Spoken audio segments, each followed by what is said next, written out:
Okay, so there's a long, this is a long history going back at least to Augustine, where Augustine was wrestling with the fact of, he had his views on baptismal regeneration and are unbaptized infants who die, are they saved? And then Augustine got tarred as a baby dammer because he said babies could be lost and so forth.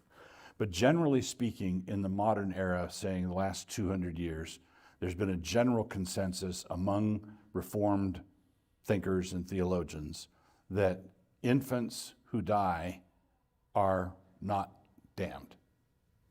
Infants who die are not eternally lost. And there are different arguments that I've got one set of arguments that I would agree with that, but there's one set of arguments that I would offer, and perhaps another guy would offer, Charles Hodge would offer a different argument. But the issue is, so then the issue becomes, this is a horrific evil, and so why does God allow evil, which is a standard apologetic issue. But if the children are saved, not because they deserve it, not because they're cute, not because they're innocent, because they're by nature object of wrath like the rest. So it's not like, we're not saying that the children are free of original sin, but it's how does God save them? How does God save them? If we say that, then, and we have an answer for that, then the question simply becomes, how can a good God ordain acts that are so intrinsically evil as abortion or the murder of a child in any circumstance or other evils?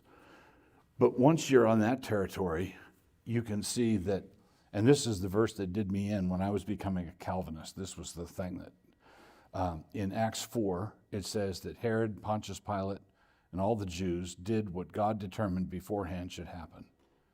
And then Acts 2, it says they did it with wicked hands. So they were sinful. Judas sinned, Pilate sinned. Jesus said the Jews who turned me over to you are guilty of a worse sin than you are, meaning that he was guilty of sin. But they did what God's purpose and plan determined beforehand should happen. So the worst evil that was ever committed in the history of the world was the crucifixion of Jesus. And that was the moment of the devil's triumph. And that was the moment when I was saved. Right? So if the rulers of this age had known what they were doing, they would not have crucified the Lord of glory. So God has a purpose and a plan that can weave glory out of the most atrocious material. And that would be the answer that I would give. I don't think the infants are damned, but I think it's a great evil, and I think God is going to be glorified in the last day through it. I don't know if you... Thank you. Yes?